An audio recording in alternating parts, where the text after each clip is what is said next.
everyone, and welcome to Empowering Homeschool Conversations. I'm so glad that you are here with me today. We are on a new month, and so actually that started last week.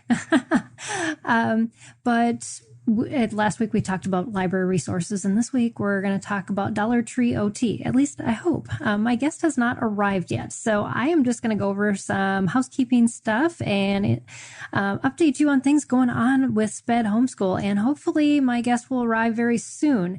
And so, first of all, just want you to know that this broadcast is sponsored by viewers like you. To make a tax-deductible donation to SPED Homeschool, you can visit our website at spedhomeschool.com and click donate. We are a nonprofit, and so we just invest our lives into helping your homeschool life be better. That is what our mission is all about, and to just empower you to home educate your unique learner. And we are happy to do that because we are all parents who have been in the same shoes or still are in those same shoes with you.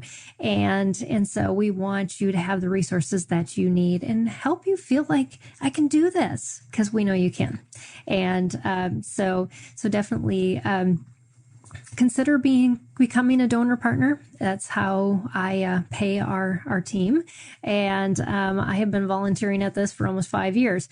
And someday, my board tells me, though, I might get compensated for it. But in the meantime, it's a ministry outreach for me. So I enjoy just being here to bless you.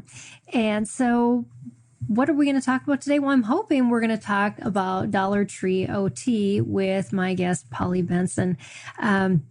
While we're waiting for her to arrive, I do want you to know that this broadcast, Empowering Homeschool Conversations, is sponsored by SPED Homeschool, which, like I said, is a nonprofit, and we empower parents to home educate children with learning challenges. And I encourage you, if you have only listened to our podcast or you have only checked out our YouTube channel, to go to our website, see all the resources we have. We have the #1 special needs homeschooling blog out there, and the articles that are written on our blog, they're written by our partners, the curriculum companies, the therapists, the consultants that are listed on our website that I individually vet and talk to and make sure that they have products that are useful to you.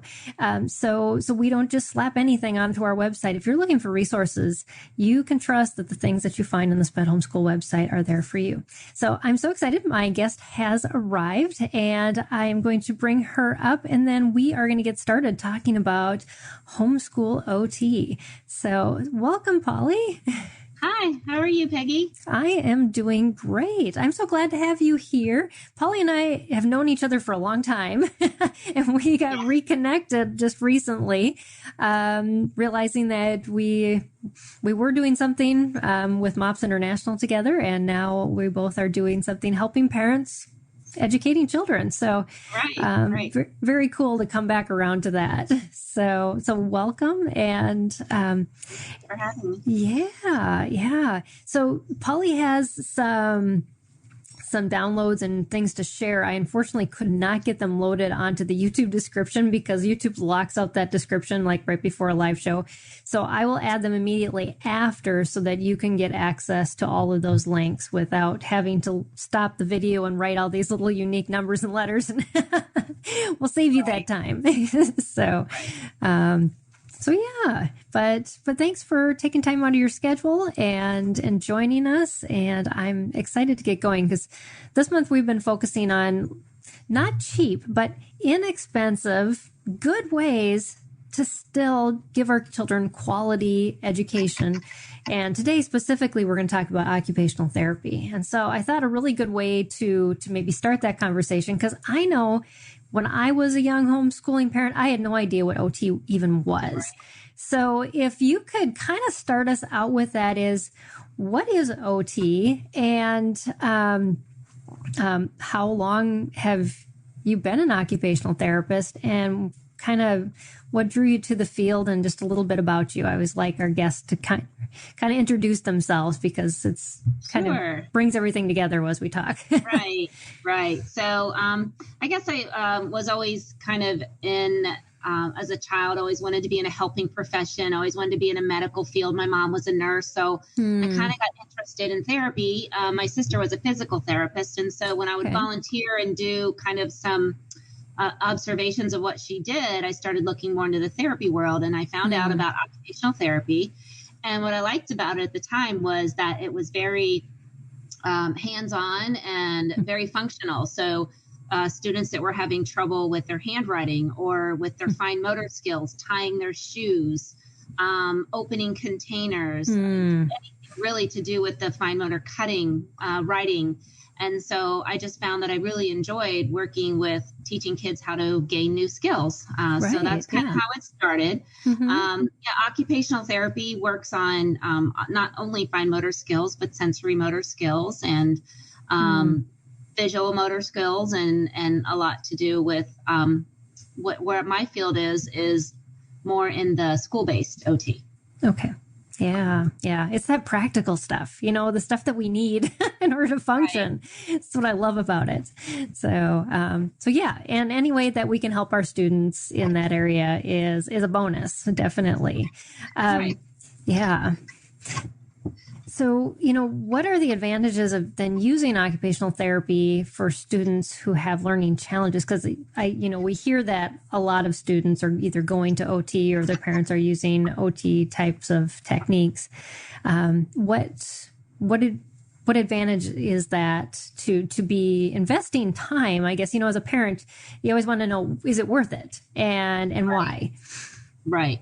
Well, I think as a parent, a lot of times we want to try to improve your child's skills. You can see that there's a deficit, but you don't really know, what is the root cause of that deficit. Notice that their handwriting is not neat, or their cutting skills are lagging behind maybe their friends, or, when they're holding a crayon or a marker, they might be holding it with a funny grip and trying to, and you know that they need to get to this grip, but you don't know how to get them there. So a lot of times when we work with parents and students, it's somebody that's lacking in skills, or somebody that's struggling to get their work done. They're not working as fast. Maybe they're having trouble completing assignments. A lot of times you'll see kids that are struggling.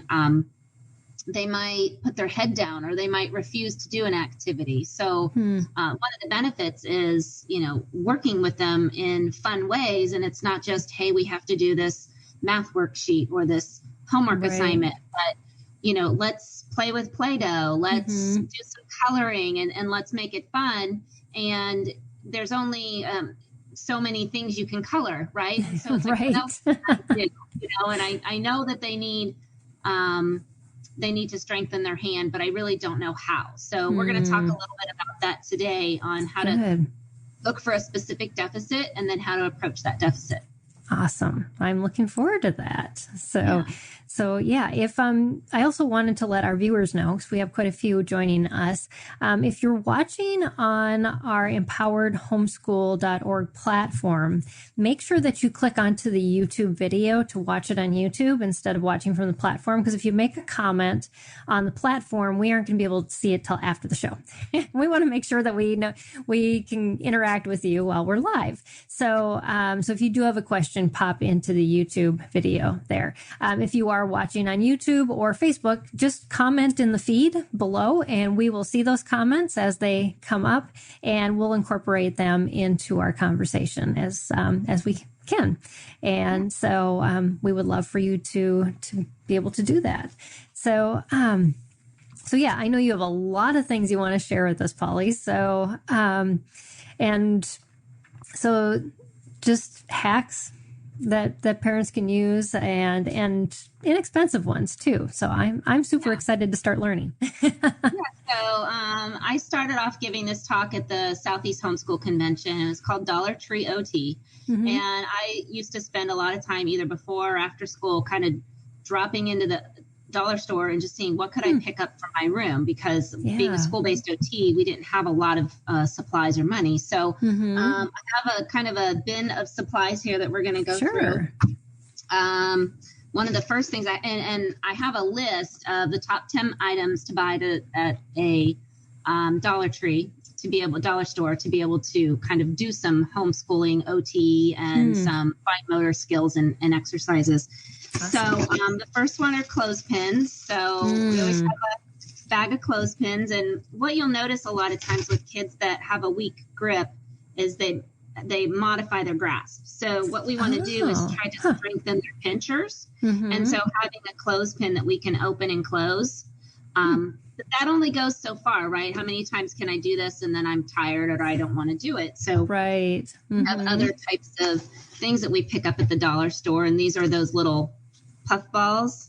Oh, yeah. Okay? And so you can pour these out on a table and the child can pick up one puff ball at a time and then drop it into a container. You can make a game out of it. You can also put the puff balls. One of the other things we have is putty.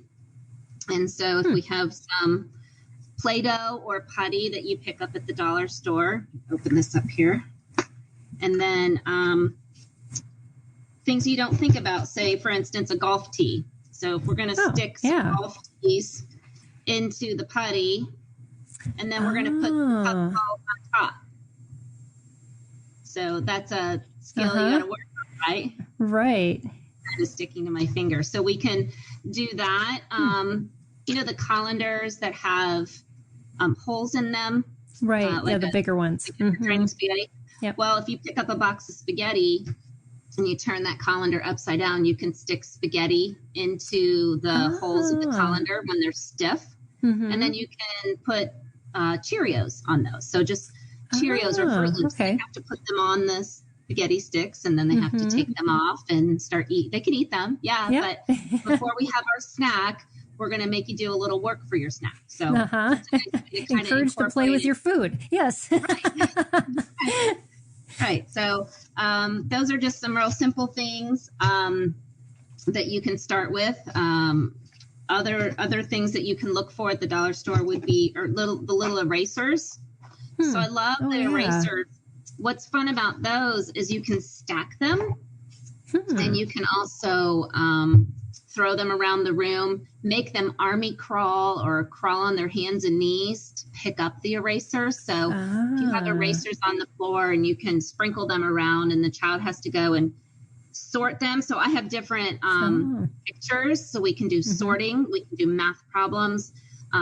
Crawling around on their hands and feet can help to build shoulder stability for handwriting and arm strength. Again, you can put those in buckets. You can put them in a stack. What's nice about them is that you can also stack them.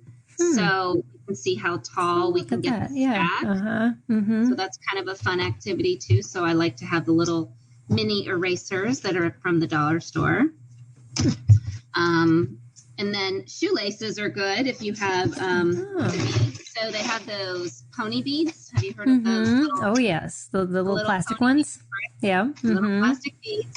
So those can go on the spaghetti. They can also go on shoelaces. And we can also use the beads for hiding them in the putty. So if you hide a bead in the putty, and then you can hide coins in the putty. And then as you push and pull, and then your little bead comes out. Oh, yes. And now these beads I have in here have little holes in them. So they're small for the spaghetti. They wouldn't work for the shoelaces, but it depends on your child's needs. If they have a really difficult time holding onto a smaller bead, you want to start with a larger bead. So that's good grade advice. the activity based on the student's grasping ability, you start with the larger beads first and you work your way down to the small little, these are those iron-on beads that they melt. Yes. They're I forget what they're called, but yeah, they're even tinier than that. Tiny, they little hole in them, and you stick them on a pattern, and then you iron them into like little coasters and things like that. So those come thousands to the bin. Right. So those are good one to have too. We like to hide those in the putty, but they can go on the spaghetti. Should I keep going, or are there any questions? Yeah, there was a question about pencil grips. Daniel, who's watching on YouTube, said there are certain grips that are there certain grips that are more efficient? Should children be encouraged to use or develop a particular pencil grip? Yes. So there is 2 types of grasps or grips, pencil grip. I like to say grasp because the pencil grip is what we put on the pencil. The pencil grasp is how your hand holds the pencil. So there's what we call a tripod and a quadrupod, which is basically either 3 or 4 fingers on the pencil. Okay. And then what that does is that has an efficient position of your hand so that when you're handwriting, your hand will not fatigue as quickly. So we do want to encourage young children to hold the pencil correctly. Once we get into middle school, we don't modify the grasps because unless it's really necessary, but what happens is they are faster with their inefficient grasp. Really? Their hands might be cramping, yeah. they can write fast. So people adapt and they're able to work around inefficient grasps. And as an OT, I notice a lot of adults that might hold their pencil in a weird direction. But it's functional for them. So at the beginning of school age, we really focus on let's get your pencil grip right so that your hand does not fatigue.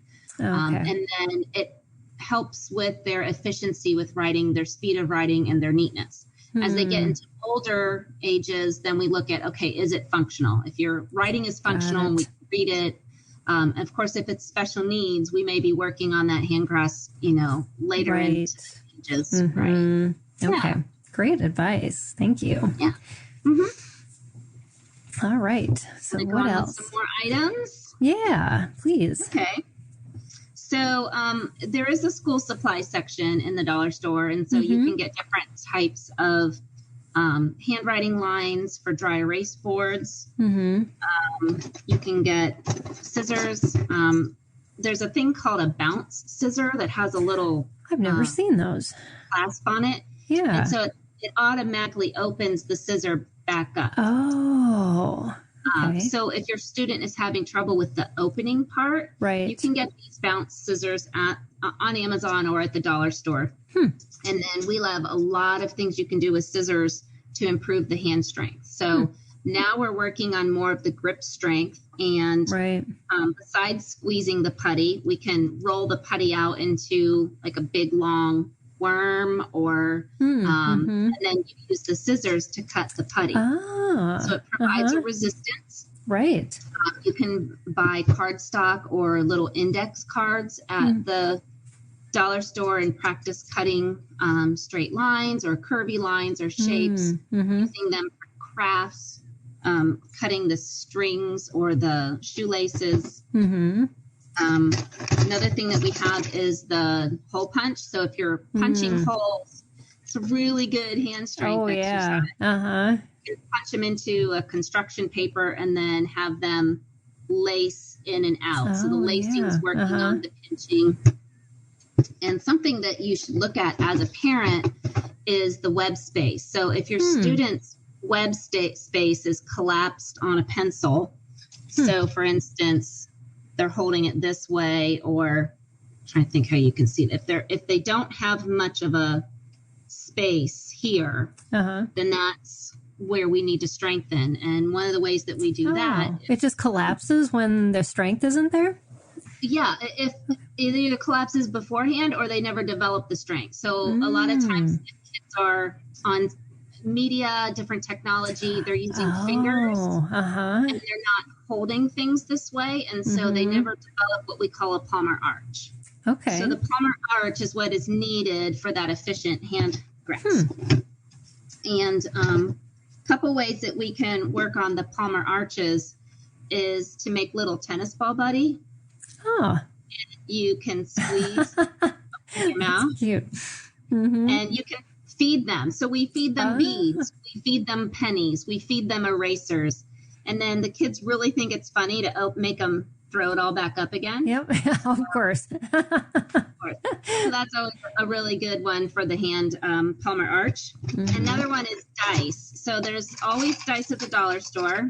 And what you want to practice doing is shaking the dice or clicking it. So you want to try to hear. So we can play games. We can roll the dice. How far can we roll it? How many numbers can we roll? Play a game. Play like a Monopoly or a Parcheesi or some sort of game that you shake the dice and try. Even if you only need one dice for your game, roll 2 dice so that they can hear it click. And then that gives them better strength in their palmar arch. Are there any other questions at this point before I move on? Not yet, no. But if you do have a question, make sure you put it in the feed if you're watching on YouTube or on the Facebook page. I do want to tell you, if you're watching in our Facebook group, though, you do have to give StreamYard permission to post your comment. So either give them permission in the group or go to the Facebook page and make your comment there. Either way, you can do that. Yep. Okay. So then another part of the dollar store, if you want to walk over to the kitchen area and grab a little pair of tongs. The tongs are good, again, for your grasping. A little bit with pinching. Depends on how big the tongs are. The clothespins are more pinch or grasp.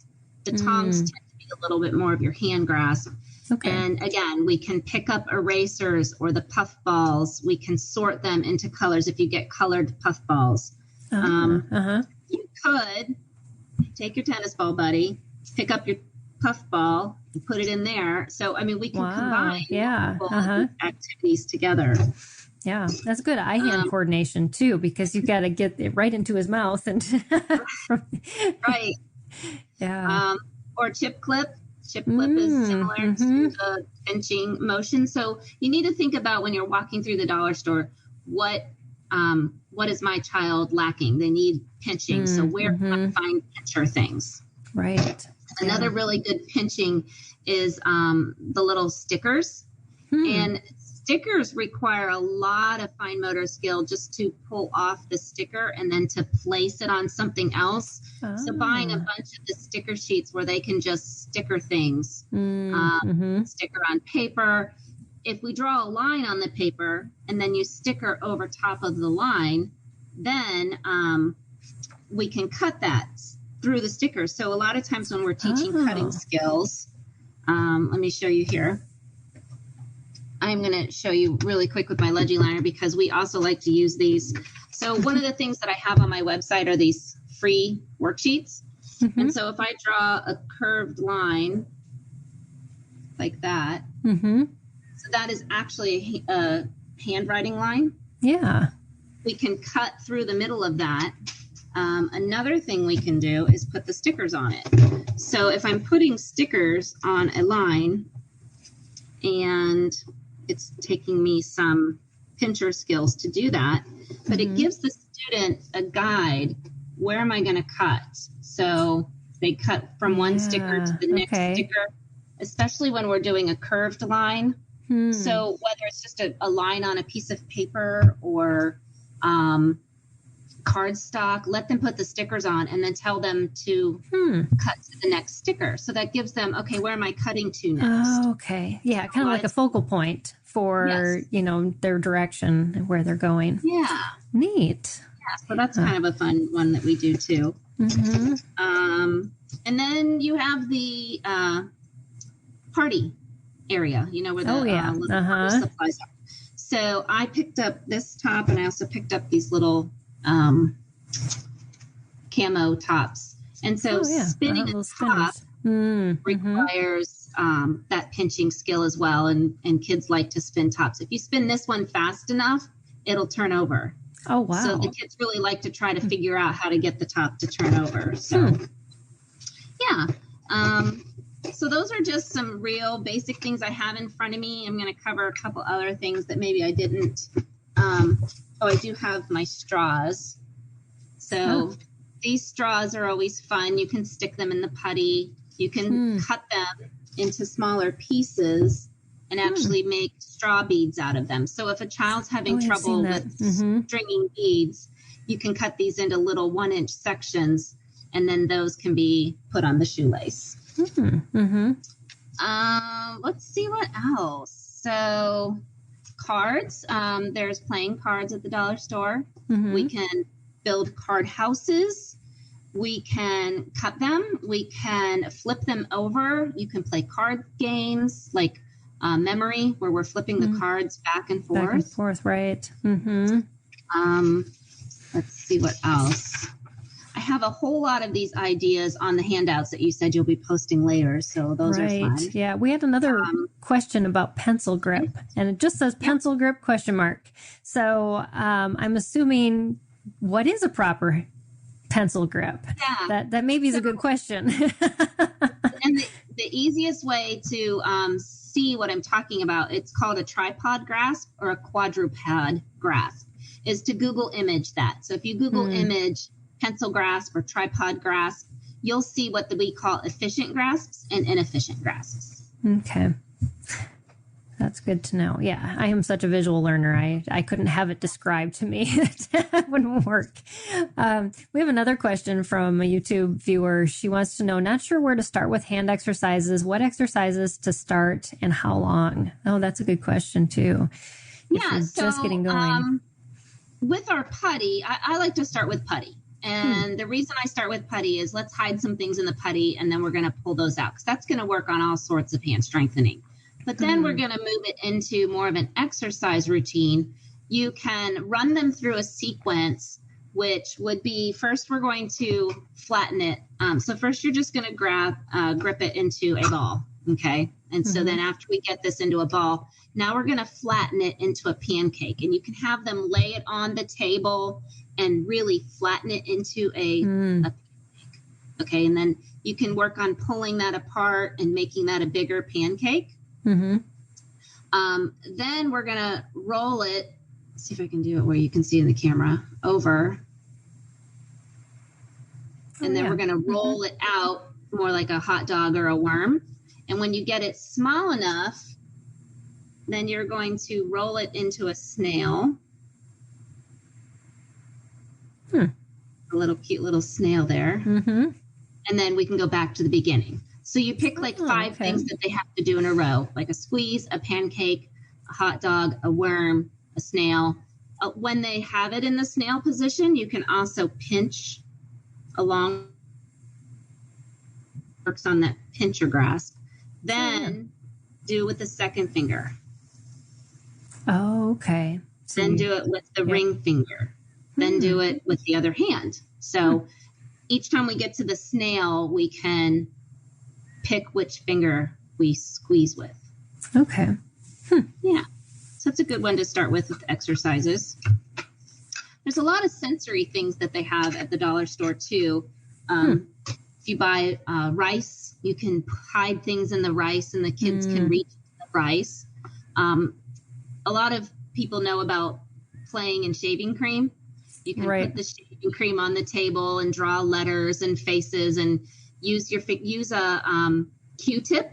So we're going to buy Q-tips at the dollar store, and you can use the Q-tips to make the letter if the child doesn't want to touch the shaving cream. They may have some sensory can also issues. work on that grasp. They think they're playing with the shaving cream, but you've got them working on that tripod grasp because it's a smaller. Broken crayons or a half a Q-tip forces them to use that tripod grasp. They can't grab a whole Q-tip or the half a crayon with a grasp like this. Right. Yeah. We get just lost. That's a good, putting the shaving cream inside of a gallon zipper lock bag. So maybe they don't want to touch it, but we can still play with it using putting it into a Ziploc bag. Or they also have hair gel. You can put hair gel in a Ziploc bag. And so that just gives us some more sensory things to play with there as well. Great information. Lisa had made a comment after that. She said, I hope you leave this up so I can refer back to it. So much good information. Thank you. This is always left up. So whenever we do our live broadcast, this will stay up on our YouTube channel. So come back later if you can't stay the whole time, definitely. And then also the links that Polly is going to share after the broadcast will be there for you too. So double bonus.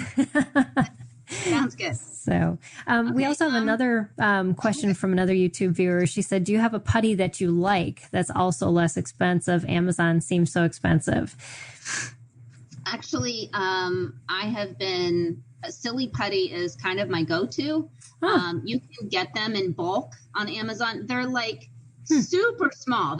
When I was a kid, I had Silly Putty. It filled that whole egg. Oh, yeah. Now that it comes in, it's like about the size of a quarter. So if you buy 5 of them, then you can squish them all together and you can have a pretty decent sized Silly Putty. There's therapy putties. Some of the putties come in larger containers and you can share it with friends. You could cut it apart with scissors and give your friend half and you can have half if you want to use different colors. Typically, the lighter colors are softer and easier and better starters for younger children. The darker colors tend to be stiffer and harder. Maybe if I had some high schoolers that had special needs and we wanted to use the black putty with them. So just look in the descriptions and try to get some idea from other people that have used the putties before, where the recommended pricing might be. So you just have to kind of look around, look for putty, Play-Doh, therapy putty, or Silly Putty. Okay. What is the lifespan on something like that? Yeah. A couple years. I mean, I've had it depends on how much you use them and how you want to always wash your hands before you use them so that it stays cleaner longer. But I mean, yeah, I've had several for many years that I keep taking back to the schools year after year. Okay. All right. Well, that's good to know. So it's an investment, but it's going to last a while. Right.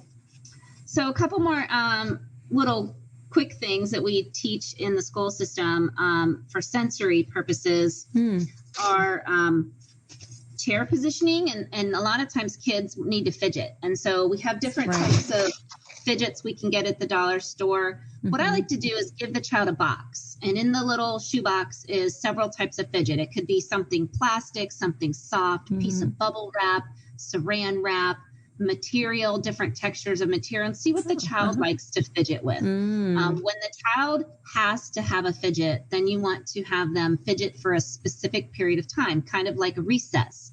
So they're working on their homeschooling, and then they're going to take a recess fidget break and give them some fidgets to play with and give them time away from the table to go and get their movement in. But when you want them to sit and concentrate, we have these hair bands that you can buy, and you can stretch them, and they go around the foot of the chairs. And then your student can stick their feet inside the band and kind of kick their feet around, or they can tuck their feet under. My son was a percher, and I don't know if you've heard of perching before. No, I haven't. Sit up on his feet. Oh, and okay. So he tucked his feet underneath on the chair, and believe it or not, I had to tell teachers all the time, let him perch, because what would happen is when he perches, he's up over top of his workspace and he's more focused. But as soon as you say sit on your bottom, then he's back here and there's all these distractions. So perching really allowed him to focus. And part of that with other students has been giving them something that they can tuck their legs into. So they can tuck their feet into this. You put this on the chair and they can tuck their feet inside of it. And it just gives them something, gives them some extra movement. Right. Having them sit on pillows or having them sit on a movable surface allows them to move and focus. But if we say sit still, the brain is still moving and they can't focus because there's so many distractions. So when we give them an ability to kind of move around where they are, how many of you have ever got on a phone call and you start walking around, right? And you're trying to, I'm sitting here in my chair and I'm just kind of moving. So, it's things like that that help us to focus. That movement helps to give our brain a nice calming motion, and then we can focus on what we're doing. So giving them that option. The other thing that you can do with these is wrap them around your wrist. And then when you're holding on to, I like to use a pen as an example. You can tuck this underneath the little clip. And when we have this wrapped around the hand, now it's going to hold the pen. Oh, right in the right place. Yeah. Space. because you will see kids that do their writing like this. Oh, yeah. We want to get this pen back into the web space. So in order to do that, we just have a little tuck there with the pencil. Put it around a pen, tuck it in, and then that keeps that pen back in the web space. So look at your child's grip, their grasp, and what is different compared to the proper picture that you find on YouTube. So if it's standing straight up, we want to get it back in the web space.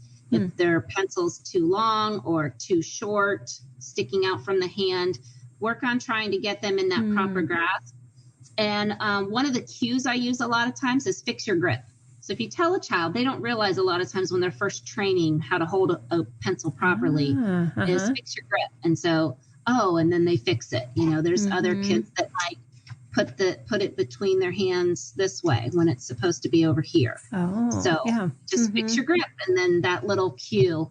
And then as you progress them, you want to remove the verbal cue and you want to maybe have a visual cue. So you can point to fix your grip, like a little sign, put a little sign in front of them at the table and you can point to it. Right. And then that way it takes the nagging away from the parent. Right. Fix your grip, and you say it all the time. The kid gets annoyed by you. So now we're going to turn you out. Yeah. And then a fun way too is to add technology. Have a timer come up every 10 or 15 minutes. It says check your grip, and so the student can that can come on the little iPhone, and the student can say, "Oh yeah, my grip's good," or "No, it's not good," or you know. And so you take the pressure off the parent from being a nag by using visual cues and use some of the technology for like an alarm cue. Great ideas. Yes. Yeah. I think Lisa stepped away for a minute because she said, "What's your favorite therapy putty?" And again, and then as far as color, so you'll have to go back and watch previous. We did talk a little bit about that, especially the color aspect. Yeah. And feel free to reach out through my website. You can email me, and you can email me from my website too. Yeah, and that is legiliner.com, and we'll be talking about that in just a few minutes too. Okay. So, yeah. So just a final couple things from the dollar store. Does that sound good? Yeah. Okay. So using the lint rollers. Oh, yeah, the rollers. Yeah, so you can pick up little buttons and things like that. Buying buttons, of course. Use ice cube tray for sorting. So you can put the little buttons or beads inside the ice cube tray and then have them pull them back out again. You can even use, sometimes if they're a large enough tray, you can use the clothespin to pinch out the puff ball or the button to pull that out. So I love the ice cube trays.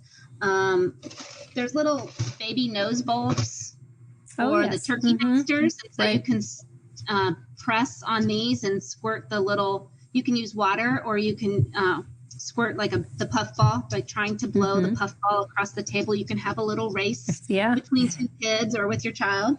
So that just try to always make it fun. How can I make this into a game? Spray bottles are fun, especially in the summer. If you do chalk drawings on the driveway, and that's going to work on that gross grasp, and then squeezing the water to make it like erase the chalk drawings. So that's always fun to do. The dollar cups, like you can get the plastic cups and stack them into pyramids. You can put them in things. You can flip them over back and forth or stack the cups. We also have pool noodles. So I do have some little mini pool noodles. And these are good to put over top of like a toothbrush or a pencil if you're working on the grip. So sometimes learning kind of how to grab this is easier than the small pincher one. So we can start with the foam. This can be, sometimes it's in the piping section.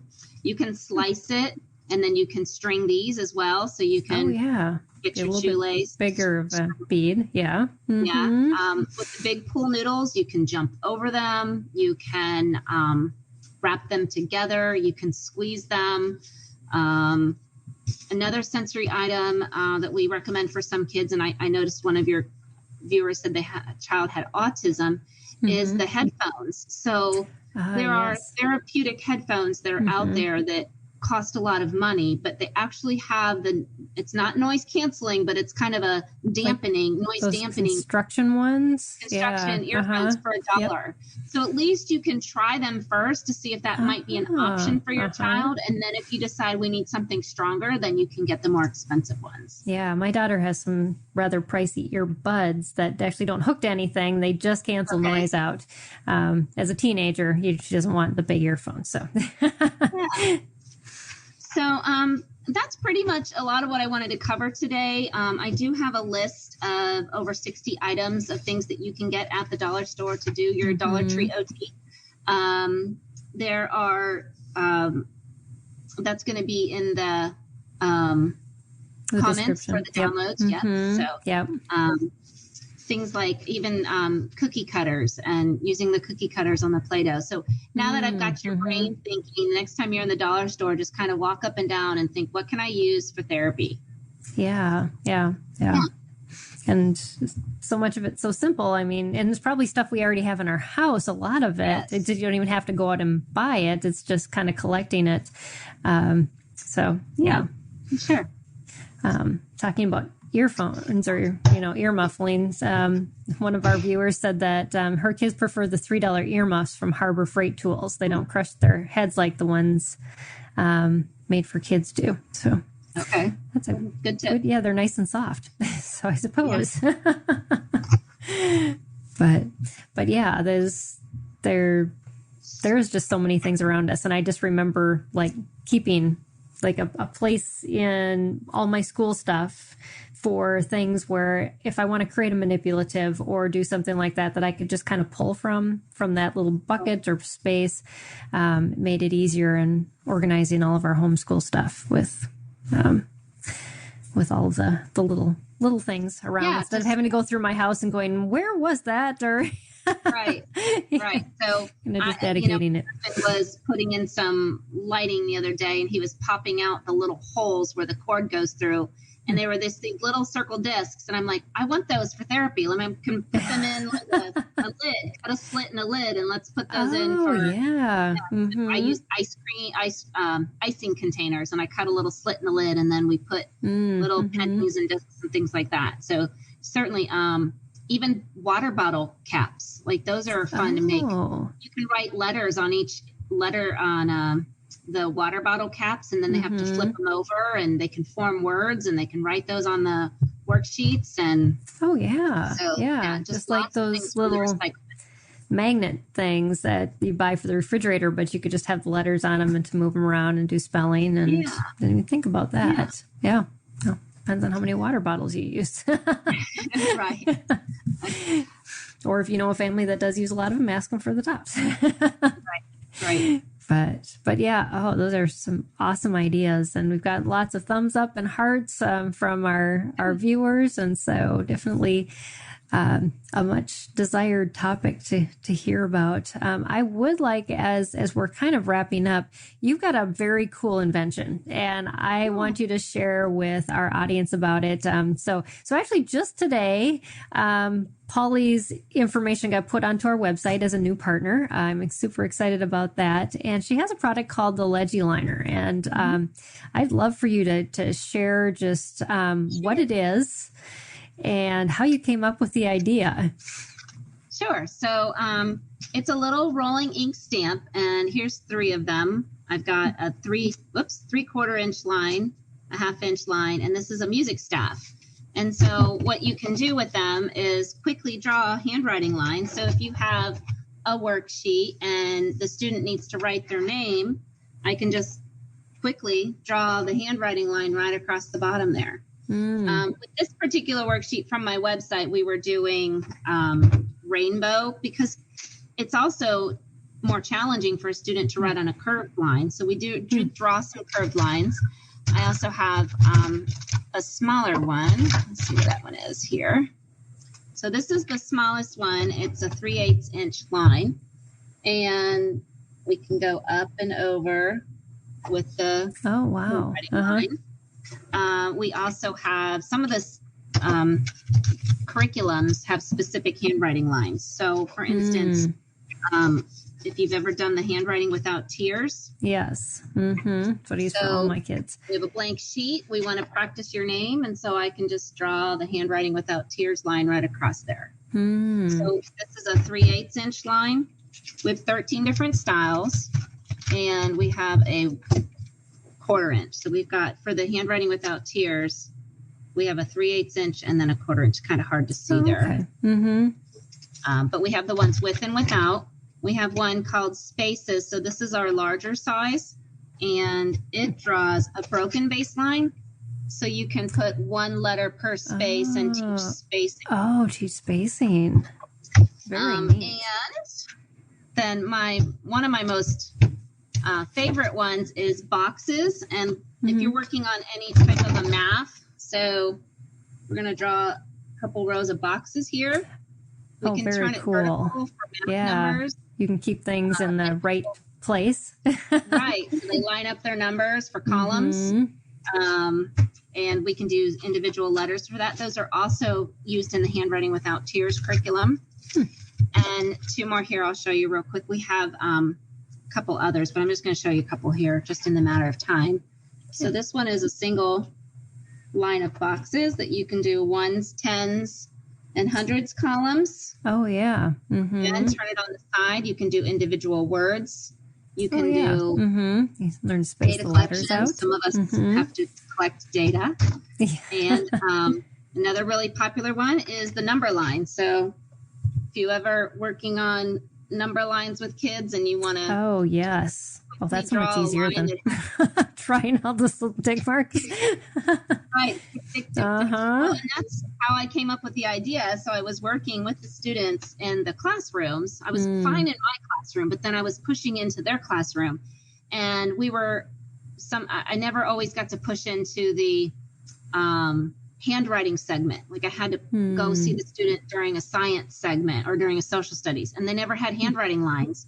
And so I found myself taking a ruler, drawing the first line, trying to draw the dashed line, draw the third line, and they were never straight, and it just was frustrating for me. So what I just said one day, I need to come up with a rolling stamp. And the first one I designed was like a pizza cutter, and I just started rolling it across the page, and there was my line, and the teachers went crazy over it, and they said, you have to patent this. And I was like, wow, okay. So I just started looking into how can I get this patented? How can I take this concept and sell it at an affordable rate? Because the first one I made was $30, and a lot of teachers don't have $30 just to throw around for a handwriting stamp. So we came up with this smaller prototype that draws a 3/4 inch line, and these come with ink, and they are refillable ink. So there's a little hole on the side of the barrel here. Oh, okay. And you just squeeze it in. Yes. So the ink refill looks like this. And you just stick it in the hole. You cut off the end, and then you stick it in the hole, and you refill it. So I wanted something that was refillable, because being a teacher, I'm going to run out of the ink a lot. It is an oil-based ink, so it won't dry out. It's a good quality. It's not going to fall apart. So that took me some time to kind of find what I wanted to manufacture. Right. And I decided on the $15 price point for one, but then if you bundle on my website, you can get a 10% discount. So you can get, the more you buy, you kind of save. So Yeah. And like you said, a lot of times those lines will be in the handwriting curriculum, like Fuse Handwriting Without Tears, but then you go on to your other curriculums that you buy. And a lot of us as parents of struggling students, we buy a variety. We're very eclectic. And so we to have that crossover is one less battle our child has to have in answering a question, than a math question or a science question or anything else, to be able to write that answer there and to have the option, instead of using the lines they give you, to just create some new lines that they're recognizable, that they're working on. Exactly. And then as the kid gets older, they don't want the baby lines anymore. They don't want the dashes. So, we like to call this one the wide rule line. So this is just notebook paper. It's 2 lines that are parallel. We can draw 3 or 4 in a row on a page. They can write sentences and worksheets and just kind of adapt whatever they're doing. If it's construction paper, if it's social studies, if it's the Right. back of a napkin, wherever we want to write. Yeah. It is very versatile. Exactly. It's whatever you got can turn into that scrap paper. So money saving on top of it. So true. Yeah. Well, awesome. This has been great. I appreciate all the questions that our audience have shared with us. It's been good to have you as part of our conversation. That's why we do this live. And just for all the ideas that you have, Polly, and didn't know that you have even more on downloadables and some free things that you're going to be giving out to our audience. That's exciting. So they have more than enough to try their hand out at and make it unique to their students. Because for some, it's going to be the cookie cutters. For some, it's going to be the pinchers. It's it's going to be all over the place, but that's okay. Every student's different. Right. Yeah. Mm-hmm. Well, awesome. So, make sure that you check out Polly's website. I'm going to pull that up again for you that are watching. If you're listening to the podcast, it's called legiliner.com, LEGILINER.com. And again, if you are going to want the is it 60 ideas from the Dollar Tree store, that's the one download that will be on the YouTube description. And then she also has another 2 handouts that you can access that we'll have on the YouTube description as well. So those will be available for you. But so lots of resources and from visiting that description and her site, and so definitely. Well, this was just great. I enjoyed it. It made me start thinking out of the box. I'll probably be looking around my house all day today and going, oh, we could use that too. Right. So hopefully that has spurred you on as you've listened or watched, and make you kind of think outside the box of what you've got around you, or just some inexpensive things that you could go out and purchase to help your student, especially with that grip strength. I know we get so many questions from parents, just the hand strength of kids. And like you said, it's all those digital things that they're doing with their thumbs and not strengthening their whole hand and arm and shoulders and right, posture the whole and all body. of that. Right. Mm-hmm. Right. Yeah. Well, awesome. So, and thank you, audience, for joining us. This is just one other episode of Empowering Homeschool Conversations, and we've got lots more resources on our website if you visit us at spedhomeschool.com. Next week, we are going to focus on improving reading comprehension with books you already own. So isn't that awesome for saving some money in the long run as well? And so you'll definitely want to come back and join us for that conversation next week. But thank you again, Polly. It has been so good to learn from you and to just hear all the ideas that you have. And thank you, audience, for being part of our conversation. We enjoyed all your questions. And like Polly said, just reach out to her on her website, too, if you have specific questions that we didn't answer here. So, all right. Well, thanks, everyone. And you have an awesome week. And we'll see you right here, same time, same place, next Tuesday.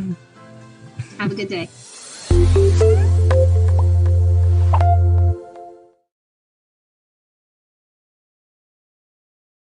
The content we feed our minds will eventually show up in our lives. If we feed our minds the lies and confusion of this world, our lives will begin to reflect worldliness. But if we feed our minds the truth of the gospel, our lives will start to reflect the heart and character of Jesus. I'm John Stange, and each week I host the Dwell on These Things podcast, where we take a deep look at the Word of God and learn what it means to apply it to our lives. We don't skip difficult passages, and we don't gloss over the truth. If you're looking for a show that will put your mind in a better place and help you understand God's Word with more clarity, you can listen to the Dwell on These Things podcast at lifeaudio.com or on your favorite podcasting app.